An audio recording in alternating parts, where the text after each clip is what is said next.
Hey guys, Golden Eagle here. Welcome to the very last episode of Black Ops 2 Reflections. And that's because Call of Duty Ghosts comes out next week. Now, so far, I'm not getting Ghosts for the current gen consoles. I have it pre-ordered for the Xbox One, but I do have GameFly for renting games, and I have Ghosts for Xbox 360 on there as the next game to ship out to me. But if I do not get it before the Xbox One comes out, then I will just wait to play Ghosts on the Xbox One and focus on other games in the meantime. So, anyway, this week I have some gameplay using the FAL with the Quick Draw, MMS, and Silencer attachments, and I get a swarm on the map Dig. Since Ghost is coming out next week, I thought a good topic for this week's video would be to talk about some of the differences between Ghosts and Black Ops 2. The first major difference between the two is that Ghosts will run on dedicated servers, as opposed to the listening servers, which is what Black Ops 2 runs on. That means instead of picking a player in the lobby to base the connection of the match off of, instead the game will connect to a server that acts as the host, meaning that everyone in the game should more or less have a really good connection. So things like hit detection and lag should work a whole lot better in Call of Duty Ghosts than they do in Black Ops 2. Another difference between the two games is an obvious one, but I'm going to say it anyway, is that Ghosts will be released for the next-gen consoles. So that means the two versions of Ghosts for the PS4 and Xbox One should theoretically look much better than any Call of Duty game released so far. The Xbox One version runs natively at 720p and then is upscaled to 1080p, and the PS4 version runs natively at 1080p, as opposed to Black Ops 2 on current gen, which runs at a native resolution lower than 720p and is then upscaled. So the game should look awesome running in HD at 60 frames per second on both next-gen consoles. Next, let's talk about how leveling up and create a class differ between the two games.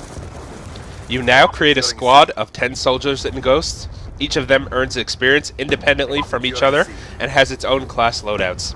You can pick how the soldiers look, first choosing if each one is a male or a female, and then choosing various clothing and appearance options for them. You can level up each soldier to a maximum level of 60 and prestige each one of them once. So that means there's 10 levels of prestige in Ghosts, so it's pretty similar to Black Ops 2, with the highest level being 55 and the max prestige also being 10 in Black Ops 2. So, in Black Ops 2, the created class system was called the Pick 10 system, and allowed you to distribute 10 points between all your weapons, attachments, equipment, and perks, to make the kind of class that you wanted. It is sort of similar in Ghosts, but still a little different. Now there will be a total of 35 perks in Ghosts, with each perk being assigned a value between 1 and 5. You initially have 8 points to spend on perks, so you could choose 4 2-point perks, or a 5-point perk and a 3-point perk, or whatever combination you want, as long as it adds up to 8. And then, on top of that, you could choose to give up your lethal, tactical, primary, or secondary weapon for an extra 1 point each, for a maximum total of 12 points, if you choose to start the game with just your knife and all perks and no weapons or equipment. An interesting change is how the UAV acts in Ghosts. In Black Ops 2, the UAV was the same way that it's always been. You call one in, and it sweeps over the minimap, showing enemies as red dots. And it floats in the air over the map and can be shot down by the enemy team. Now in Ghosts, the UAV is called the SATCOM, and you place it on the ground in front of you like you would a sentry gun. If enemy players see it, they can shoot at it and destroy it. It can be stacked together with other SATCOMs that your team uses simultaneously, up to a maximum strength of 4 SATCOMs at once. If you just have one, it will only show enemies that your teammates can see. If you have 2, it will act like the traditional UAV. If you have 3, it will be a faster UAV with the swipes of the minimap happening more frequently. And if you have 4, it will be just like the advanced UAV from Modern Warfare 3, which shows which way enemies are facing when it sweeps over the minimap.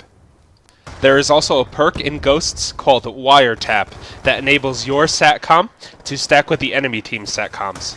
So for example, if your team had just 1, but the enemy team had 3, then it would be like you had 4, and you would get the advanced UAV. Speaking of kill streaks, the score streak system from Black Ops 2 will not be used in Ghosts. Instead, we will be going back to the point streak system from Modern Warfare 3.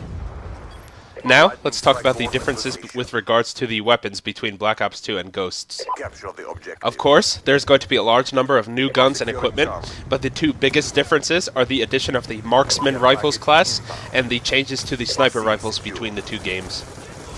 Up until now, in the Call of Duty series, we have had 5 categories of primary weapons: Assault Rifles, SMGs, LMGs, Shotguns, and Sniper Rifles. Now in Ghosts, it is adding the Marksman Rifles category, and what this is basically a hybrid between the Assault Rifles and Snipers. Many of these new weapons will act the way that the semi-auto Assault Rifles like the FAL or DSR from Black Ops 2 have worked. They will be single-shot, long-range rifles that you could put a scope on and use as a lower-powered sniper, or take the scope off and use as a long-range assault rifle. So then, the sniper rifles are going to change from how they were in previous games. In Black Ops 2, the snipers were relatively fast. You could move around pretty quickly with them and scope in quickly, and it was very easy to quick scope. But in order to get a one-shot kill, you need to aim for the upper body or the head, and you'd most likely get a hit marker if you hit them in the arms or the legs, or sometimes even the stomach. Now, these snipers and Ghosts are going to act a little more realistic, sort of. They're going to be big, heavy, powerful weapons like they are in real life. You're going to be a little slower when using them, both in your movement and how fast you can scope in.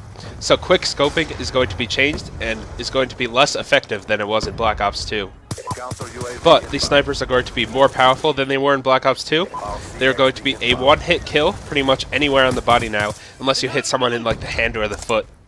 Also, the default scope is going to be changed from Black Ops 2. Currently, when you scope in, the area surrounding the scope is all blacked out and you can't access your minimap.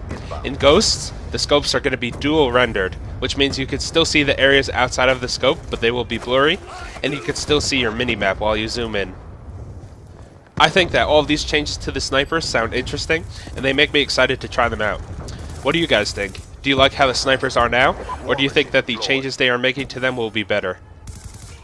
Next, I want to talk about how player movement differs between the two games. In Black Ops 2, if you crouched while sprinting, you would dolphin dive, which I think pretty much everyone knows.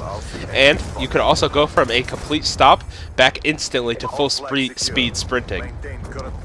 In Ghost, if you crouch while running, you will slide across the floor on your knees. And if you run at waist-high cover, you can jump over it while still shooting.